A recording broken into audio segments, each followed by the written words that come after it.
in only 7 months, we were able to incorporate both those submitted disturbance events and the remote sensing of change into the vegetation and fuel layers and have them available for those fire and land managers prior to the Southwest fire season. So this is huge. This is a momentous occasion, and we're really proud of the team for getting that done in such a short amount of time. Hello, everyone, and welcome to another episode of Eyes on Earth, a podcast produced at the USGS EROS Center, which celebrates its 50th anniversary this year. Our podcast focuses on our ever-changing planet and on the people at EROS and around the globe who use remote sensing to monitor the health of Earth. My name is Jane Lawson, and I'll be hosting today's episode, where we're talking about the LANDFIRE program's 2022 update, which is being released incrementally this year. LANDFIRE, which is short for Landscape Fire and Resource Management Planning Tools, is a key national data source for the management of wildfires, management of the plant materials that fuel fires, and planning for prescribed fires across all 50 states and the U.S. territories. The U.S. Department of the Interior and the U.S. Forest Service provide resource support and business leadership for LANDFIRE with data products generated at EROS. The Nature Conservancy is a partner as well. For the first time, the LANDFIRE 2022 update contains disturbances from as recently as the year before. This represents a significant step in the nearly 20-year-old program's evolution to annual releases. Our guest today is here to talk about this exciting development. Fire scientist Inga LaPuma, who earned her PhD in ecology from Rutgers University, is one of LANDFIRE's technical leads. Her background includes research related to carbon and wildfire in forests, as well as landscape disturbances and fire science communications. Welcome, Inga, to Eyes on Earth. Thanks, Jane. I'm excited to be here. Can you first tell us briefly about the data layers included in the new LANDFIRE release and how they are useful?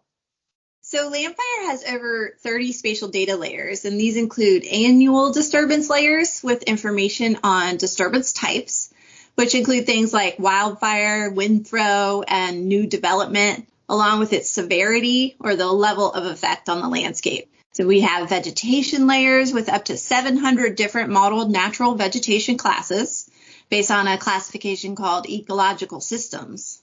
Our vegetation layers also include things like the percent cover and the height of the dominant life form, so like tree, shrub, or herb.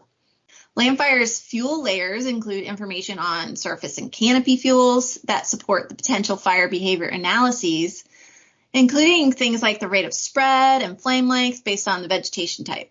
LANDFIRE also provides information on historical fire regimes and a measure of the vegetation departure. So that's like an indicator of how much the vegetation and the fire regime have changed from pre-European colonization conditions. We also provide seamless topography layers that fire behavior modelers rely on, like slope, aspect, and elevation. We derive our disturbance data from reported areas of disturbance, such as harvest or prescribed fire, along with remote sensing of spectral change. We also use submitted field plot data and LIDAR, which uses laser beams to detect and measure vegetation, for training machine learning models in our vegetation mapping. We use things like Landsat and harmonized Landsat Sentinel satellite imagery to help extrapolate across the landscape. Although the impetus for LANDFIRE layers was for fire management when it started 20 years ago, there's so many spatial data layers produced along the way to understanding those fuels that we've actually become a resource for habitat modelers, climate change scientists, and countless more applications. Recently, I even saw a paper where LANDFIRE vegetation layers were used to help find where septic systems might be failing. So the diversity of the applications for our layers surprises even me. In the past, updates would cover multiple years of disturbances. And this update includes 2 years, 2021 and then through September 2022. So why is LANDFIRE trying to get to the point of annual releases with disturbances from the prior year? We've been releasing updates annually for the past 3 years. So first we had 2019L, which was a limited version, then LF 2020, and now we're releasing LF 2022. But not only do we want to release more frequently, we also want to get the information about what's changed over the last year into our annual releases. So that means making sure that as many recent disturbances like fire, harvest, or other changes are accounted for in the LANDFIRE vegetation and fuels products. So LF 2022 is the first LANDFIRE release to include disturbances from the previous year, and it's really a major milestone. We've had people that have been with LANDFIRE since its inception, and they never thought this would be possible. I mean, it took 8 years to create the very first national LANDFIRE data sets. That did not include recent disturbance. LANDFIRE 2022, it actually represents the first release that's essentially up to date with those disturbances. It counts for everything. Every release, we update our agriculture and our building footprint and developed areas as well. But essentially, we want LANDFIRE products to be applicable and usable in the current field or fire season. So in the past, the users actually had to update LANDFIRE vegetation and fuel layers on their own, with the understanding that those recent disturbances probably weren't in there or accounted for. But most users won't have to do that anymore if they use the most recent LANDFIRE releases. So when you think about something like the 2021 Dixie Fire, for example, almost 1 million acres burned, that's a lot of change to fuels that people had to account for before where, they won't have to now. So how is LANDFIRE adapting to try to produce these products more quickly? I would imagine there is some effort involved. Yeah. To produce the LANDFIRE products faster, we really did have to focus on speeding up our disturbance mapping. And so we managed to map 7 years of disturbance in just 3 years as part of those past 3 releases. So part of that, speeding that up, is asking our data contributors to submit their polygons of disturbance, such as where a prescribed fire occurred or a thinning, by the end of October of the same year, right? So, and then shifting our disturbance year from a calendar year to sort of a fiscal year time period. And that gives us time to incorporate that information into our products. So additionally, we're using the Denali high-performance computer, a supercomputer at EROS, to create seasonal image composites from harmonized Landsat Sentinel imagery for our remote sensing of land cover change as soon as that imagery is available. So that's now only a few weeks after it's collected. So it's really helpful in speeding up the process. But we've also been steadily improving LANDFIRE's ability to automate disturbance detection as well. We have a creation of new algorithms, which actually make it easier for our image analysts to kind of home in on areas that need additional review on whether a disturbance occurred or not. But yeah, and in general, disturbance layers tell us that there was a change to the vegetation and fuel, and then we end up using expert-informed rule sets to help identify what the new vegetation and fuels would be after that disturbance. And so that includes things like severity, time since disturbance, and the type of disturbance.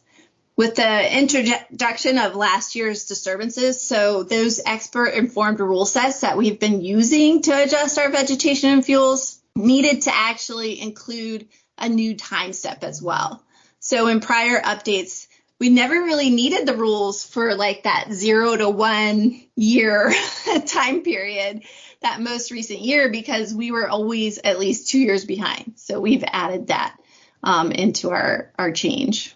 One of the things that we wanted to do was really kind of focus on releasing the data as soon as possible. So we've already begun releasing the LF 2022 product in increments, and we started with the Southwest on May 1st, mainly because this region is such a high priority for fire management. It includes California, for example. This means that in only 7 months, we were able to incorporate both those submitted disturbance events and the remote sensing of change into the vegetation and fuel layers and have them available for those fire and land managers prior to the Southwest fire season.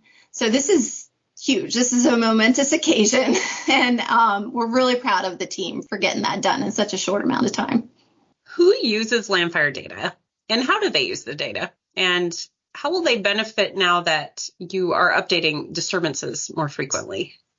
I always try to put myself in the situation of our users. So if I'm the incident commander on a large fire, for example, I want to know that the predictions I'm seeing for that projected fire behavior on the wildfire are accounting for prior large fires in the area, or prescribed fires, or fuel treatments that were completed last year, or a harvest that just occurred on a neighboring timber company's land. So I want to make sure that all of that's accounted for when I'm doing my fire behavior analyses.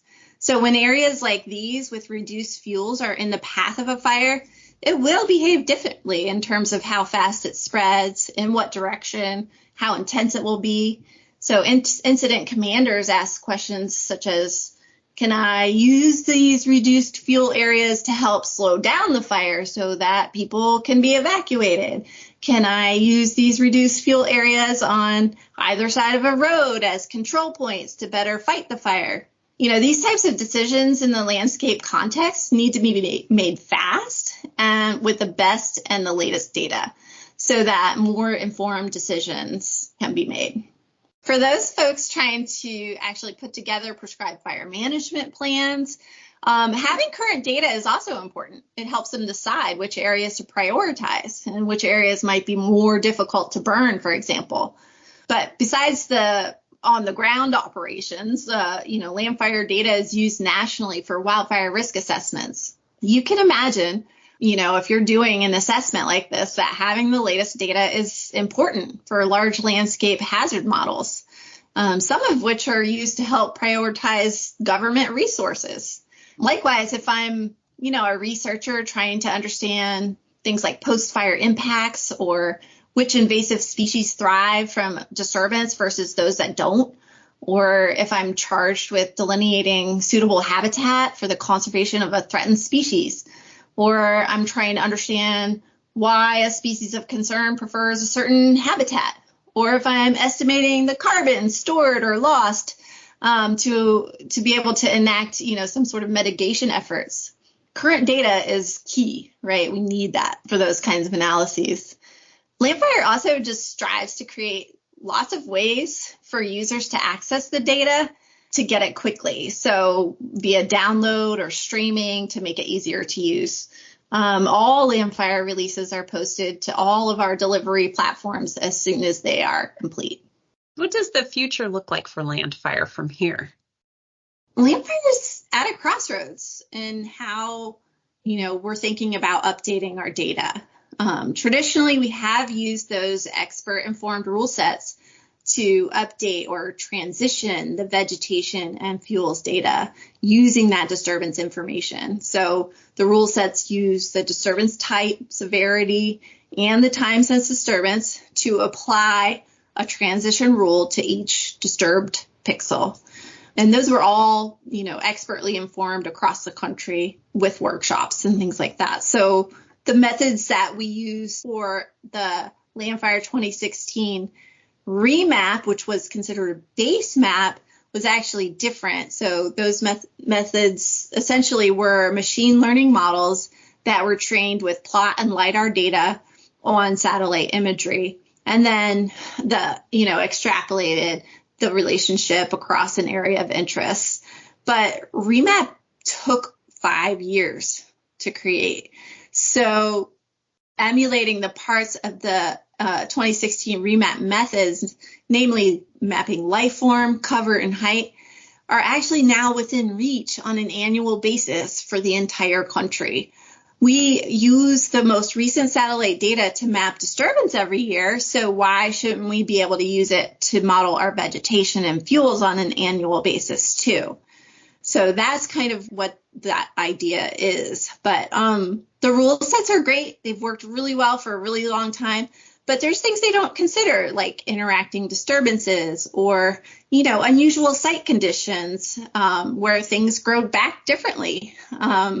And the satellite imagery and more recent training data can actually help account for those.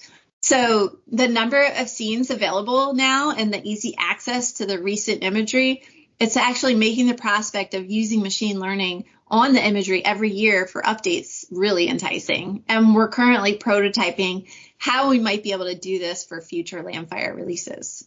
But, like one issue with using satellite imagery for updating fuels is that surface fuels aren't always visible from space in a forest, when there's an overlapping canopy layer.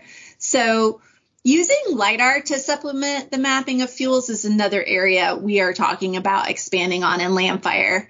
There's these new physics-based fire behavior models that are highly reliant on the amount and the distribution of fuels in that three-dimensional space because they use things like fluid dynamics and heat transfer properties to predict fire spread and intensity.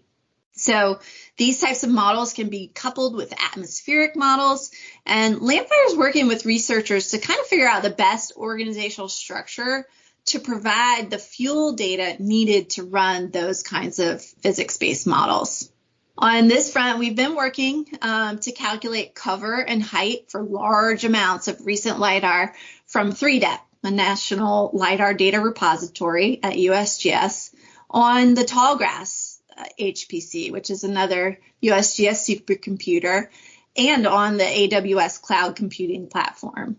This type of infrastructure, setting things up like this, I think will provide the basis we need to sort of slice and dice the LiDAR point clouds in whatever way we need to in order to help create the structural data needed for 3D fuels in the future. Can you describe a little bit about the LANDFIRE team and what you find most rewarding or most exciting about being part of it? Yeah, I love my team. I love the entire LANDFIRE program. But the best word I can use to describe the LANDFIRE team is dedicated. I mean, there's a level of commitment needed to produce a data set that so many people rely on. And we're fortunate to have people that really get that. As a multi-agency program funded and overseen by the DOI and the U.S. Forest Service, we have our partnership with the Nature Conservancy and the production conducted at EROS by contractors managed by the USGS. It takes some work to balance the priorities of over 20 people across different agencies, but I actually think that the diversity of voices that we have is really valuable. I was super impressed with the willingness of our production and operations team to try to meet the goals of LANDFIRE 2022. It takes guts to say, yeah, I think we can do this, and then actually follow through. So I like how we help each other out. If someone's encountering a challenge, they aren't on their own. We support each other, help try to find a solution, and there is actually a really good balance of talents on the team. So basically, yeah, the definition of a great team. I mean, I'm a spatial fire ecology nerd, so I enjoy the daily technical challenges.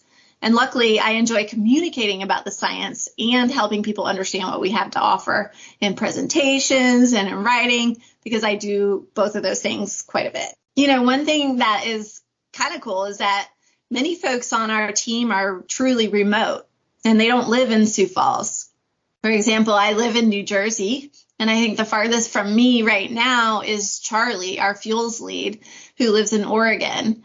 We have folks in Idaho, New York, Virginia, and Maine right now. I think it's great because sometimes you're just like, need someone to look out the window and tell you what they see. But no, really having folks with ecological and fire knowledge across the country, it's something we definitely use to our advantage. Inga, do you have any closing thoughts about LANDFIRE's latest update or fire science in general? One thing I always encourage folks to do is check out our viewer, our LANDFIRE viewer, and zoom in on an area well. If you see something off, please let us know. It's not easy to get everything right, but we sure do try, and we want to know if it's wrong so that we can work to make improvements in future releases. And especially now with the annual releases, there's even more opportunity to make improvements in sort of a more timely fashion. LF 2022 is just the beginning for a new level of currency within the LANDFIRE products, and we hope that it will help all our users on so many levels. It's important to remember that the science and data behind the mapping models are constantly being improved, and having folks in fire science who are highly experienced with LANDFIRE is invaluable. There are so many people that we can reach out to across the country that are willing to help. Thank you, Inga, for joining us for this episode of Eyes on Earth, where we talked about LANDFIRE's 2022 update, and thank you to the listeners.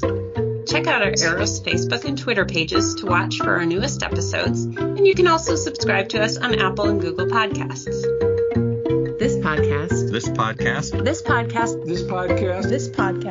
is a product of the U.S. Geological Survey, Department of Interior.